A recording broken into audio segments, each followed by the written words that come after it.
Well, hello, Andrew, and hello to anybody who's watching this. My name is Paul Rogan, and I got into acting because when I was at university, I started watching shows like Not the 9 O'Clock News, and I became very interested in sketch comedy.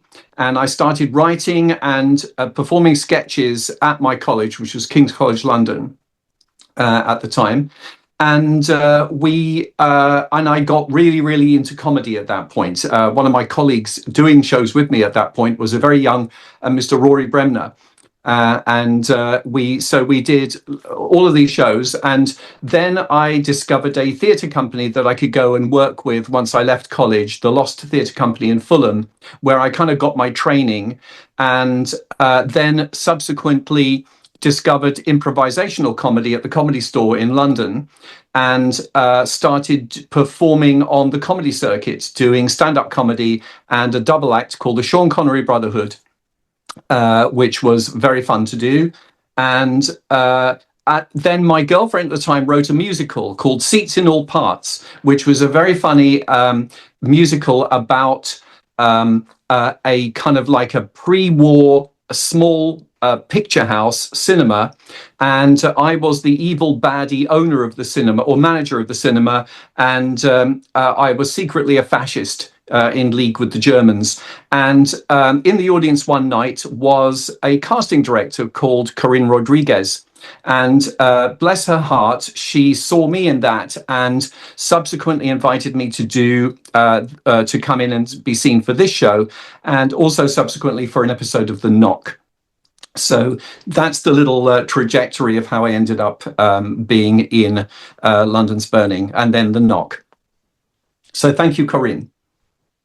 I really am appreciative to her, and there are probably lots of people like me who got parts in shows like this because someone like Corinne wasn't satisfied just to kind of sit around and wait for CVs to be sent in by agents. She went out and saw shows, and she saw people that she thought might be good in shows. And I bet that there are some really lovely people who turned up in London's Burning because people like her went to shows and saw people rather than lazily just booking people who had been in other shows and that was easy for them. So I went in and I read for Corinne and the casting people, and then I was given the part. And the part is not a part with a name, which for an actor is a really interesting thing. We're so used to playing characters that are just the name of the role that we're playing. So I was radio engineer, not Stan. But in my own head, I'm Stan. So I have a life, and an actor creates a life for a character that goes beyond the scene they're in. Because it was just one scene, it was really quick, and it was really fun to do. But it was just a scene where my guy, who I presume is part of a team who looked after the engines and the machinery, and especially my guy who was for radio stuff, that he was dealing with a problem that day and couldn't work out what it was, which sounds like it was a little incompetent. But sorry, I'm going to turn my phone off because it's making a noise. So from that point of view, I came in, read. It was very straightforward. An actor's life is full of these little parts that you come and do, and you come and have a delightful day or two. Possibly on a show with some well-known people who are always really nice. And whatever you hear about the acting business, everyone mostly is really nice and professional and considerate and thoughtful and welcoming. And that was exactly my experience on London's Burning as well. So my guy tried to fix a radio, couldn't spot what it was, probably some local interference. And that was my scene. And I was very happy to have it. I was there for, I was present for the whole day. They book you for the whole day, but you're kept waiting away from the set usually until you're needed. And so I was not present to observe any other filming. They don't want too many people around in any shoot because it's just it adds to confusion.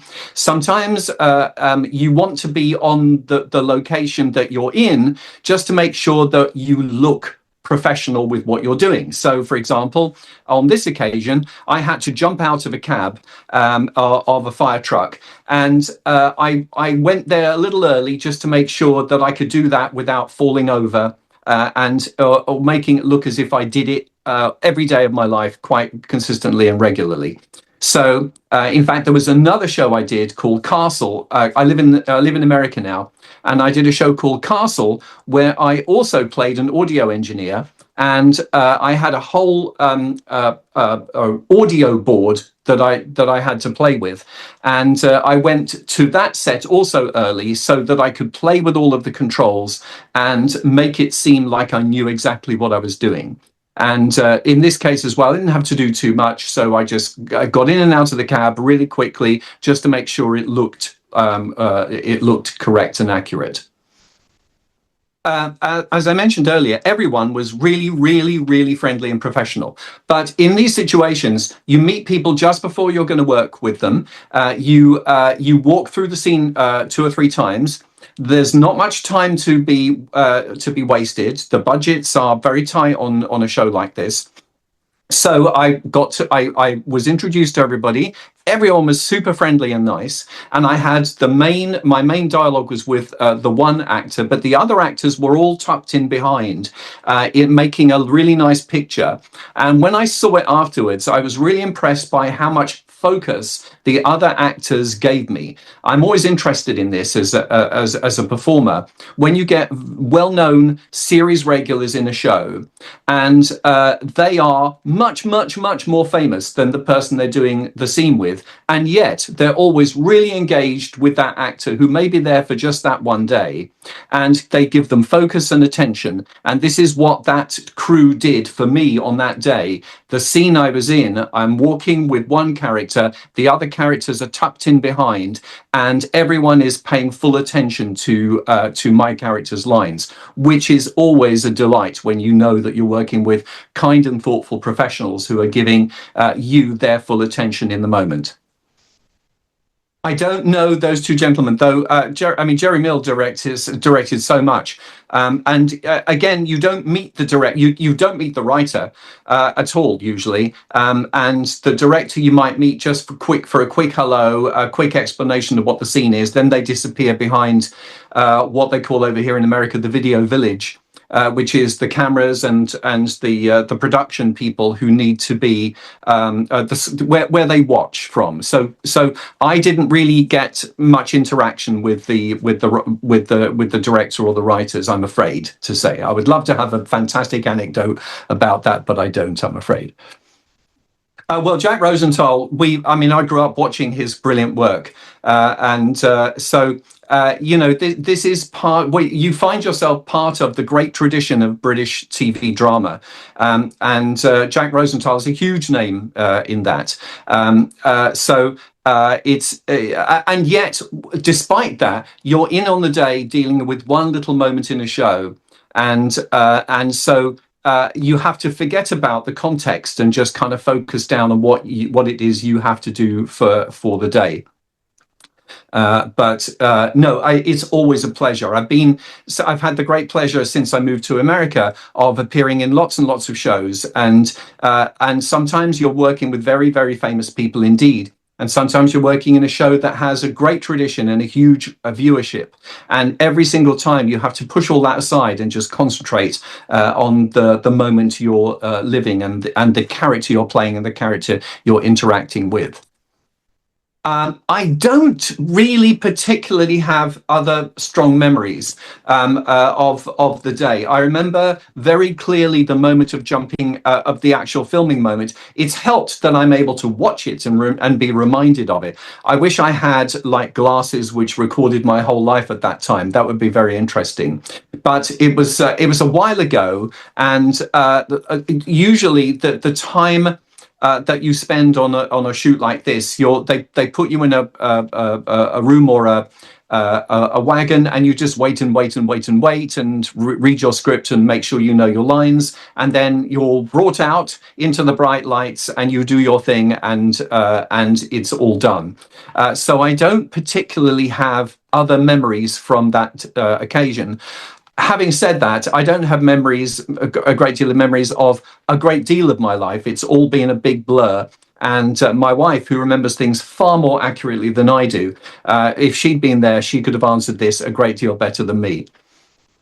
That's a great question. Yeah, as I mentioned, I live in the States, and I live in Los Angeles actually. My wife is American and wanted to come back and live in America, and I thought, well, why not? Why not go and do that? That seems like a fun thing to do. Coming to Los Angeles meant that I had access to um, bigger projects, bigger budget projects. And so I've done lots and lots of the same kind of thing as I've done, little parts in lots of TV shows.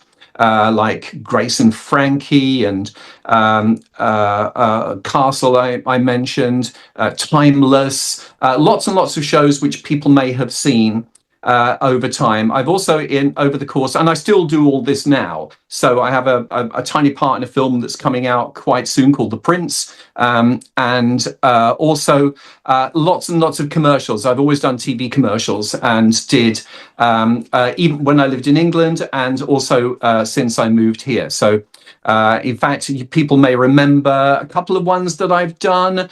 There was one featuring Michael Caine, which was probably my favorite experience, was working on a commercial for Sky with Michael Caine, set in a lighthouse where I was an estate agent trying to flog him a lighthouse with bad broadband reception. So lots and lots of commercials that I still do now. They're bread and butter for an actor because they pay you a little bit more than maybe a TV show might normally do. And also I still perform comedy over here a lot, and especially improvised comedy.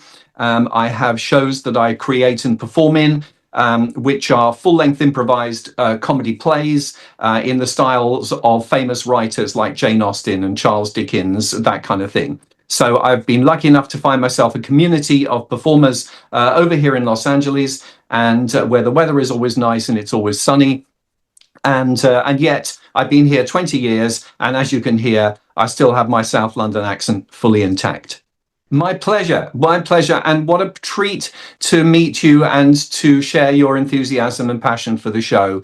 One of the things I love that the internet has made possible is the grouping together of people who are aficionados of shows, and to help keep the torch alive and to help celebrate great work that happened in the past. And in a way, it never goes away. So I'm appreciative for the opportunity to talk with you, Andrew. Thank you for having me, and have a very good rest of your evening.